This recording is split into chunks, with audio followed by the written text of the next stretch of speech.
folks, welcome to Module 2. In this module, our expert will go over geo-targeting.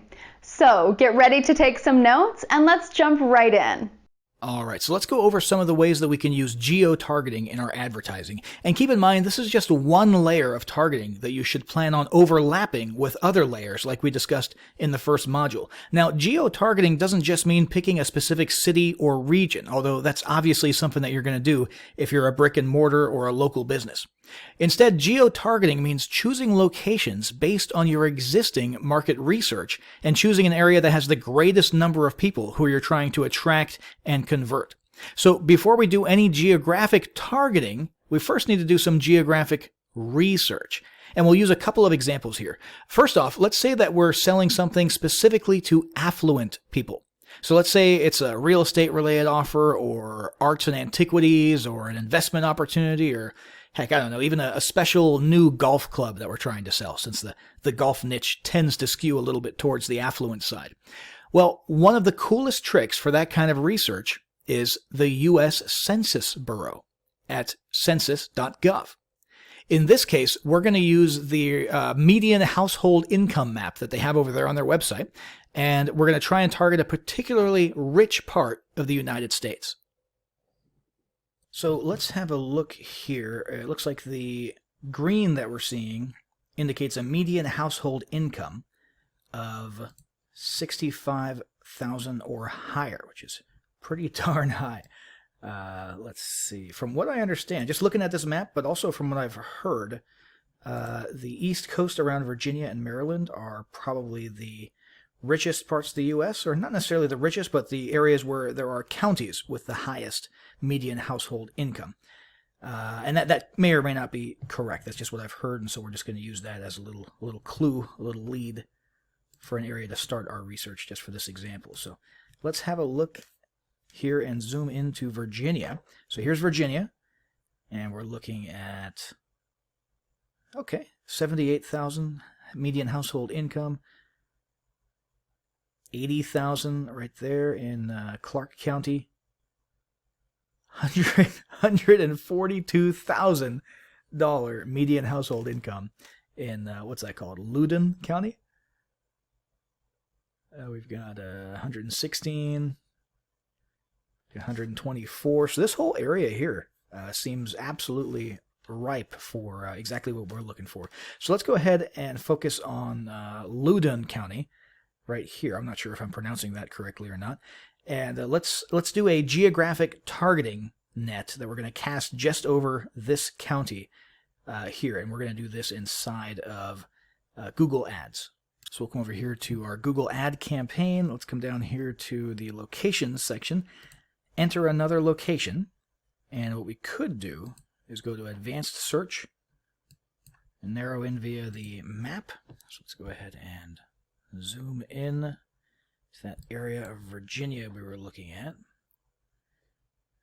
And let's actually grab, you could put a manually created radius, right? With you could drop a pin here and say, hey, I want everything within 20 miles or 30 miles. Since we actually know the name of the county, though, let's try typing it in and see if that'll, yeah, there you go.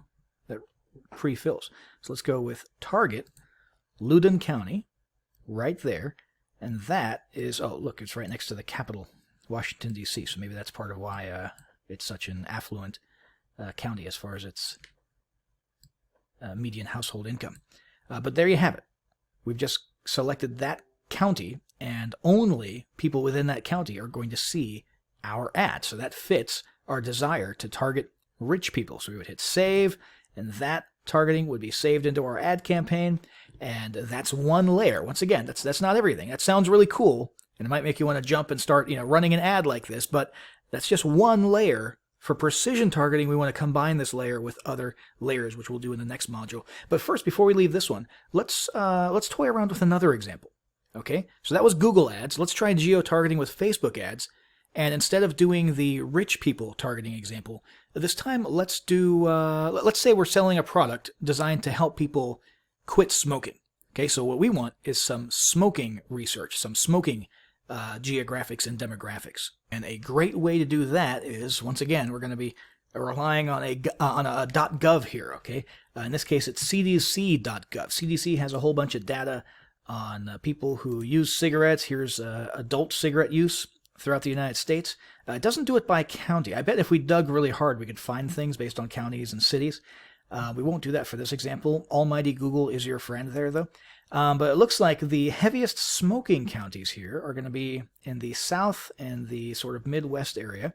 The darkest ones here, looks like around a quarter of people in West Virginia, Kentucky, and Arkansas smoke, and close to that same number in these surrounding areas here. But that's cigarette use. A lot of people don't want to quit smoking, though. And if our product is geared towards people who want to quit, well, look at this. Quitline is actually a service where all the data and stats are tracked by the CDC. And this is one of those call-in services where people actually get assistance with quitting smoking. And so what we can do here is we could look at the number of incoming calls per 10,000 people in the state. And look at that.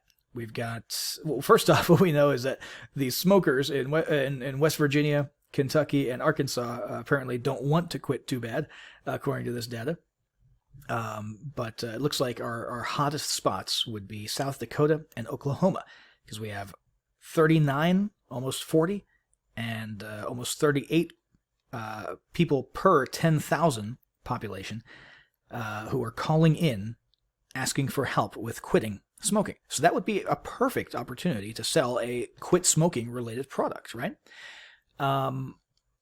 In our case here, I happen to know, and this is where research comes in handy, I happen to know that South Dakota's population, the entire state, is less than 1 million. It's around 800,000 or so, whereas Oklahoma is around 4 million. So even though it's slightly less here per 10,000 here in Oklahoma versus South Dakota, that overall group is actually much larger. It's actually over 4 times as large versus South Dakota.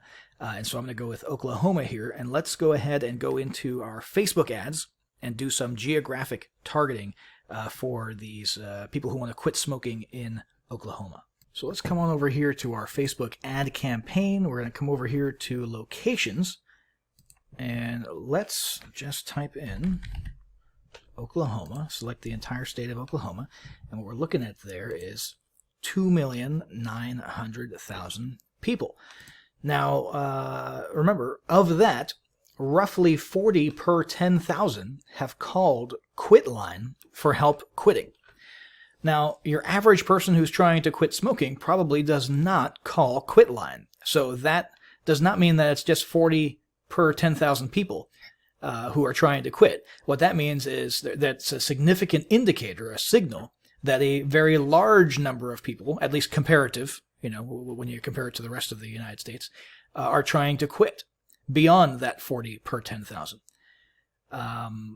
And so this is actually a pretty good area. Now, the quit smoking market is probably not the biggest market in the world, right? Because most people these days have already quit smoking and are not smoking. We live in a kind of a post-smoking culture or era.